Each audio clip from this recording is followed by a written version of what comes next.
సున్నా అటువంటి స్థాయి నుంచి ఈరోజు 94% సర్పంచులు మనమే, ఎంపీటీసీలు మనమే, ఎంపీపీలు మనమే, జెడ్పీటీసీ మనమే, మున్సిపాలిటీ అంతే.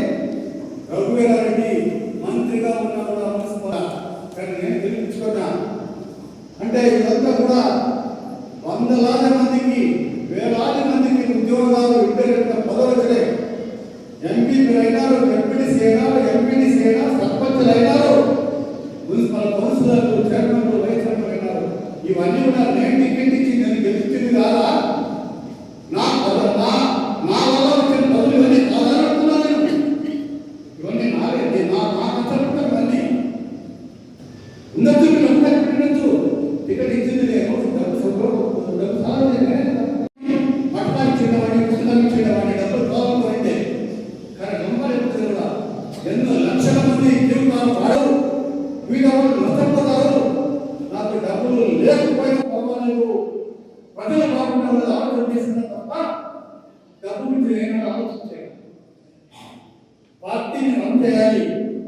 సర్పంచ్ ఎన్నికలు, ఎంపీటీసీ ఎన్నికలు, మున్సిపల్ ఎన్నికలు, ఎంపీపీ, జెడ్పీటీసీ అన్నిటి కూడా ఎమ్మెల్యేని డబ్బులు ఇచ్చినట్టు చాలా పార్టీ ఇవ్వదు.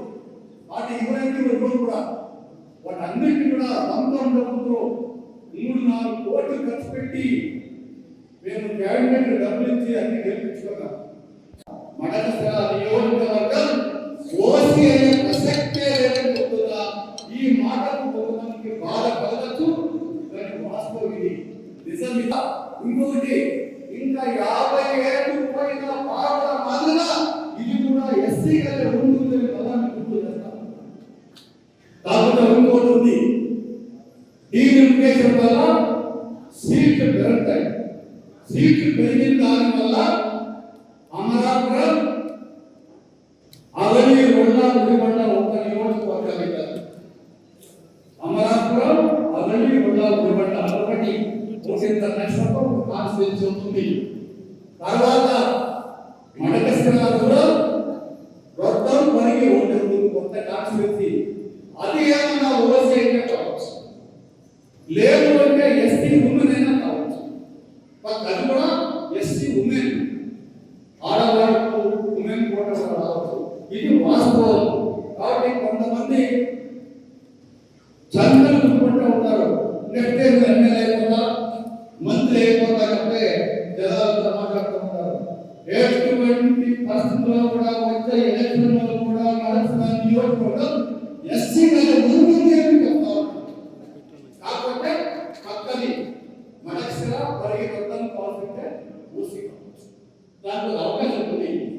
సో కాబట్టి నేను మీ అందరికీ చెప్పేది ఏమంటే, ఇక్కడే ఉంటా, నేను మా కుటుంబ సభ్యులు మళ్ళా కంటెస్ట్ చేస్తాం.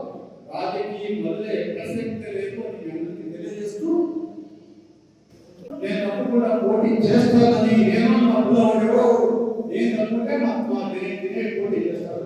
మా కుటుంబం తరఫున మీరు పోటీ చేస్తాను అని చెప్పేసి మీ అందరికీ మాట ఇస్తా ఉన్నా. రాజకీయం వదిలిపెట్టి పోయేది లేదు. సో కాబట్టి దీన్ని గుర్తు పెట్టుకోమని మిమ్మల్ని అందరికీ నేను కోరుకుంటాను. ఇదే రాష్ట్రం వచ్చే టైంకి ఎస్సీ తీసేసి ఓసీ అయిపోతుంది, ఇంకా ఎస్సీకు స్థానమే ఉండదు అనే మాట వింటా ఉంటారు. ఓసీ అయినా ఎస్సీలు కంటెస్ట్ చేయకూడదు అనుకునే లేదు. ఓసీ సీట్లో ఎవరన్నా కంటెస్ట్ చేసుకోవచ్చు, మేము కూడా కంటెస్ట్ చేయొచ్చు. అర్థమైందా? సో కాబట్టి అది చట్టం, అది రూలు. సో కాబట్టి ఓసీ అయినా కూడా ఎస్సీ కాకపోయినా కూడా మేమందరం కూడా పోటీ చేయొచ్చు. ఎవరన్నా పోటీ చేస్తే మీరు కూడా పోటీ చేయొచ్చు. ఆ తర్వాత ఇంకోటి చెప్తాను. 2029 సంవత్సరం తిరిగి ఎన్నికలు వస్తాయి. ఆ ఎన్నికల నాటికి పార్లమెంట్ డీలిమిటేషన్ కమిటీ 26 వస్తుంది, 28లో రిపోర్ట్ ఇస్తుంది. 28 రిపోర్ట్లో ఖచ్చితంగా మళ్ళా మడకశిర